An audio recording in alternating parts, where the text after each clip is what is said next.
परिचय। भाई, गणित की एक समस्या को लेकर मैं उलझन में हूं। क्या तुम मेरी सहायता कर सकते हो? जरूर रवि, मुझे बताओ। किसी संख्या के ऊपर लगी 2 की घात का क्या अर्थ होता है? रवि, यह किसी संख्या के उसी संख्या से गुणन को व्यक्त करता है, अतः हम इसे संख्या का वर्ग कहते हैं। अब मैं समझा। मैं तुम्हें कुछ और बताता हूं। वर्ग के अतिरिक्त एक वर्गमूल भी होता है, जो वर्ग का प्रतिलोम होता है। ये तो बहुत रुचिकर लग रहा है। मैं इसके बारे में और जानना चाहता हूं। छात्रों, आज हम वर्ग और वर्गमूल के बारे में सीखेंगे। हमारे साथ आइए। उद्देश्य। इस पाठ के अंत में आप निम्न करने में सक्षम हो जाएंगे। किसी संख्या के वर्ग की गणना करना, वर्गमूल और पूर्ण वर्ग को परिभाषित करना, अभाज्य गुणनखंडन और दीर्घ विभाजन विधि से किसी दी गई संख्या का वर्गमूल ज्ञात करना।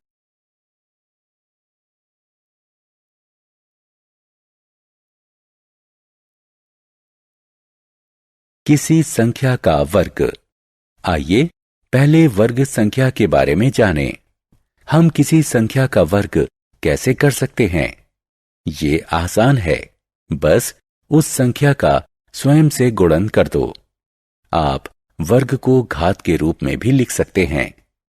इसका अर्थ हुआ कि 4 का 2 बार गुणन किया गया है, जो कि 16 के बराबर होगा।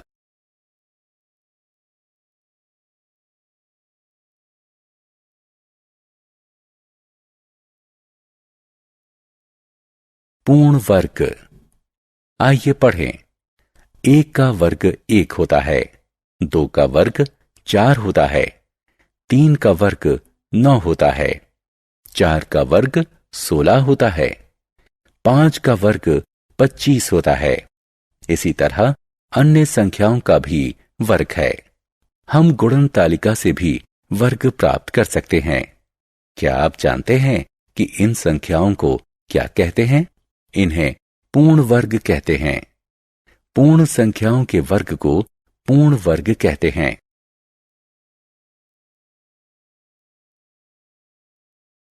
ऋणात्मक संख्याओं का वर्ग। क्या हम ऋणात्मक संख्याओं का वर्ग ज्ञात कर सकते हैं? हां, क्यों नहीं। ऋणात्मक संख्याओं का वर्ग भी ज्ञात किया जा सकता है।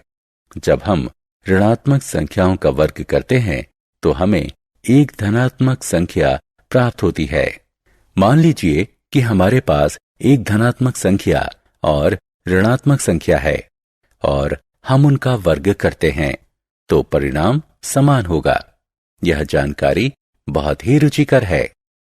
आइए अब वर्गमूल के बारे में जानें। किसी संख्या का वर्ग ज्ञात करना।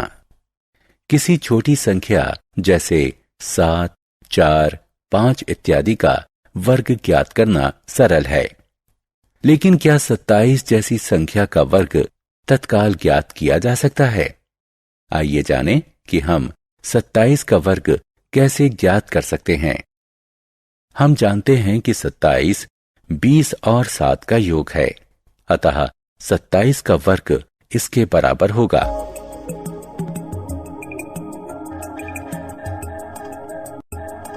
जो कि 729 के बराबर होगा।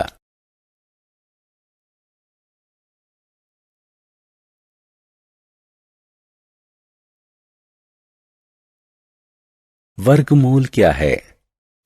वर्गमूल वर्ग की प्रतिलोम संक्रिया है। ये वो संख्या है जिसका स्वयं से गुणन करने पर मूल संख्या प्राप्त होती है। अतः हम कह सकते हैं कि 4 का 4 से गुणन करने पर 16 प्राप्त होता है। तो इसका अर्थ है कि 4 16 का वर्गमूल है। वर्गमूल को एक विशेष संकेत द्वारा प्रदर्शित करते हैं। हम इसका प्रयोग इस प्रकार कर सकते हैं। 25 का वर्गमूल 5 होगा।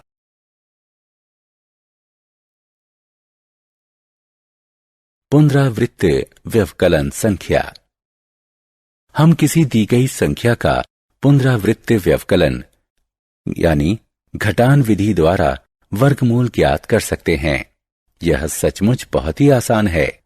आइए 81 का वर्गमूल ज्ञात करें। 1 से शुरू करके 81 से क्रमगम विषम संख्याओं को तब तक घटाते जाइए जब तक कि उनका अंतर शून्य न हो जाए। आपने ध्यान दिया होगा कि शून्य अंतर प्राप्त करने के लिए 9 बार घटाना पड़ा, अतः 81 का वर्गमूल 9 होगा। अभाज्य गुणनखंडन विधि। अब हम अभाज्य गुणनखंडन विधि से किसी संख्या का वर्गमूल ज्ञात करने का प्रयास करेंगे। सबसे पहले दी गई संख्या का अभाज्य गुणनखंड ज्ञात कीजिए। अब समान गुणकों के युग्म बनाइए। इसके पश्चात प्रत्येक युग्म से एक अभाज्य संख्या का चयन कीजिए और उनका गुणनफल ज्ञात कीजिए। इस प्रकार प्राप्त गुणनफल दी गई संख्या का वर्गमूल होगा।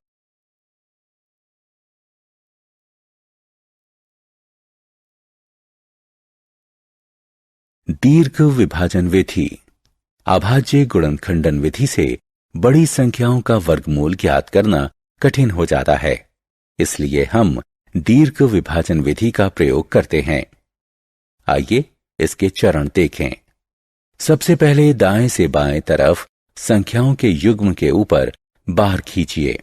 इसके बाद आप पहले युग्म से छोटी या उसके बराबर की सबसे बड़ी वर्ग संख्या ज्ञात कीजिए। यह 40 है। क्योंकि 36 40 से छोटा है, इसलिए हम 6 को भाजक और 6 को भागफल के रूप में लेंगे। अब 36 को 40 में से घटा दीजिए। तत्पश्चात अगली बार यानी 96 को शेष फल के दाएं तरफ लाएं। अब भाजक को दुगना कर दें। अब सबसे बड़ी संख्या जो भागफल की अगली संख्या होगी। इस प्रकार सोचें कि इस नई संख्या और भाजक का गुणनफल नए भाज्य से कम या समान हो। अब हमारे पास 124 गुणा 4 बराबर 496 है। क्योंकि शेषफल 0 है, इसलिए 4096 का वर्गमूल 64 होगा।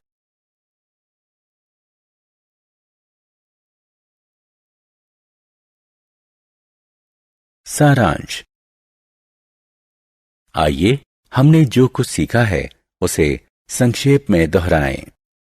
यदि किसी प्राकृत संख्या m को n वर्ग के रूप में व्यक्त कर सकते हैं, जहां n भी एक प्राकृत संख्या है, तब m एक वर्ग संख्या है। पूर्ण वर्ग पूर्ण संख्याओं के वर्ग होते हैं। ऋणात्मक संख्याओं के वर्ग धनात्मक संख्या होते हैं। वर्गमूल वर्ग की प्रतिलोम संक्रिया है। पुनरावृत्त व्यवकलन विधि में निम्न चरण होते हैं। दी गई संख्या से 1 से शुरू करके क्रमागत विषम संख्याओं को तब तक घटाएं जब तक कि परिणाम 0 न प्राप्त हो जाए।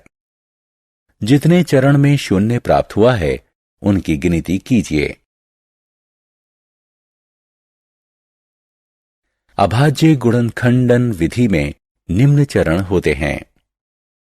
दी गई संख्या के अभाज्य गुणनखंडन ज्ञात करना, अभाज्य संख्याओं का युग्म बनाना, अभाज्य संख्याओं के प्रत्येक युग्म में से एक अभाज्य संख्या लेना, दी गई संख्या का वर्गमूल ज्ञात करने के लिए इन अभाज्य संख्याओं का गुणनफल ज्ञात करना। दीर्घ विभाजन विधि में निम्न चरण होते हैं। वह सबसे बड़ी संख्या ज्ञात करना जिसका वर्ग पहले युग्म की संख्या से कम हो या समान हो। इस संख्या को पहले युग्म के भाजक और भागफल के रूप में लेना और शेषफल ज्ञात करना। नया भाज्य प्राप्त करने के लिए दूसरे युग्म की संख्या को शेषफल के बगल में लाना, पहले भाजक को दुगना करना और इसे नए भाजक के रूप में लाना, भाजक को पूरा करना और इसे इसी प्रकार जारी रखना।